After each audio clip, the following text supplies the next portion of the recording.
बहुत तेजी से गोवंश नष्ट हो रहा है।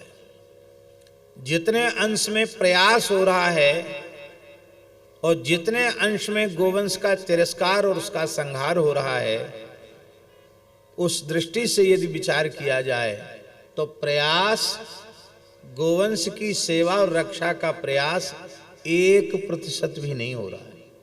पथमेड़ा में सभी गौशालाओं में मिलाकर लगभग 1.5 लाख गोवंश है। जड़खोर में 12-13 हजार गोवंश है। सूरश्याम में लगभग 1200 गोवंश है। पूज्य श्री रमेश बाबा जी महाराज की गौशाला में, माताजी गौशाला में लगभग 50-60 हजार गोवंश है। और गौशालाओं में कहीं 200, कहीं 300, कहीं 400, कहीं 500, कहीं 100, इस तरह से गोवंश है। अपने ओरछा गौशाला में लगभग 1100 गोवंश है। ये बात हम इसलिए बोल रहे हैं कि इन गौशालाओं में स्थित गोवंश को देखो हम कितना गोवंश बचा रहे हैं, और गोवंश का तिरस्कार और गोवंश का संहार जिस अनुपात में हो रहा है, उस अनुपात में हम 1% कार्य नहीं कर पा रहे हैं। कितना? 1% भी नहीं कर पा रहे हैं। अब भोले शंकर जी कल्पना करो, ये जो हो रहा है ये भी न होता तो क्या स्थिति होती। हम तो ये माने कि पूज्य पथमेड़ा महाराज जी, पूज्य रमेश बाबा जी जैसे महान संतन की दयासों गैयान के दर्शन है रहे। ये संत यदि प्रेरित न करें तो गोवंश का दर्शन भारत में दुर्लभ हो जाएगा। बहुत कम प्रयत्न हो रहा है। और पूछवे में तो कोई ये खर्च लगे ना, कछु पूछ लो, हमसे ही लोग पूछते हैं। महाराज जी आप कहते हैं श्री ठाकुर जी गोविंद हैं, गोरक्षक हैं, ग्वारिया गोपाल हैं, और गौ सेवा गौ रक्षा का काम ठाकुर जी ही कर रहे हैं, और इधर आप ये भी बोलते हैं कि इतनी बड़ी संख्या में गाय काटी जा रही है। तो ठाकुर जी ये दिखे ना है का? ठाकुर जी नहीं देख रहे हैं क्या? कहाँ गए ठाकुर जी? दुष्टों को दंडित करना चाहिए।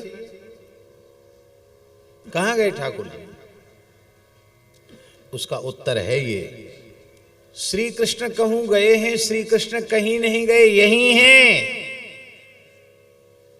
पर वे देख रहे हैं कि गोरक्षा की जैसी प्रार्थना ब्रजवासियों ने की, ऐसी प्रार्थना ये सनातनी हिंदू कब हमसे करते हैं।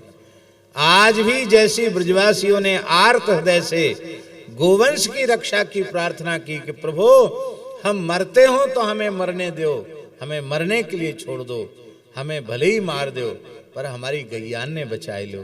ठाकुर जी प्रसन्न हो गए, रीझ गए। ब्रजवासियों ने जैसी गो सेवा की और गोरक्षा की जैसी प्रार्थना की, क्या उस प्रकार की गो सेवा हम कर पा रहे हैं? क्या वैसी हृदय से गोरक्षा के लिए पुकार कर पा रहे हैं? और फिर ठाकुर जी पे दोष मर देते हैं, ठाकुर जी कुछ नहीं कर रहे। भैया ठाकुर जी ने हम तुमको बनाए हो, हम तुम कहा कर रहे हैं? हमें कहा करना चाहिए। हम अपने कर्तव्य को भूल गए हैं।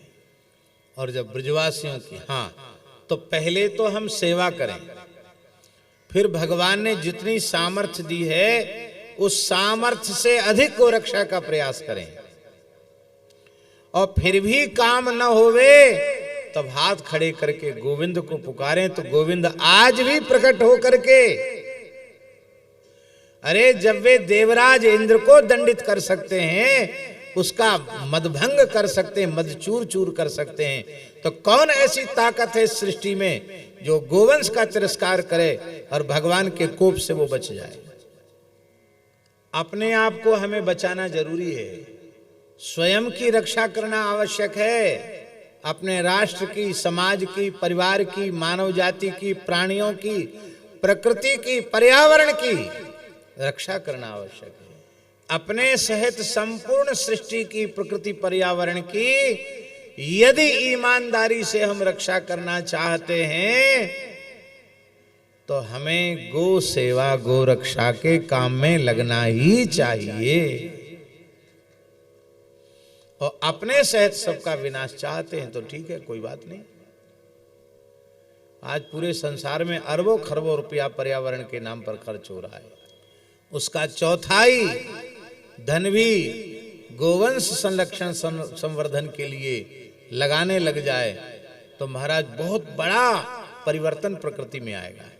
आप हमारे संत वाणी चैनल को सब्सक्राइब करें, वीडियो को लाइक करें, शेयर करें और हाँ, बेल आइकन पर क्लिक करना बिल्कुल ना भूलें ताकि हमारी किसी भी वीडियो की सूचना सबसे पहले आपको मिले।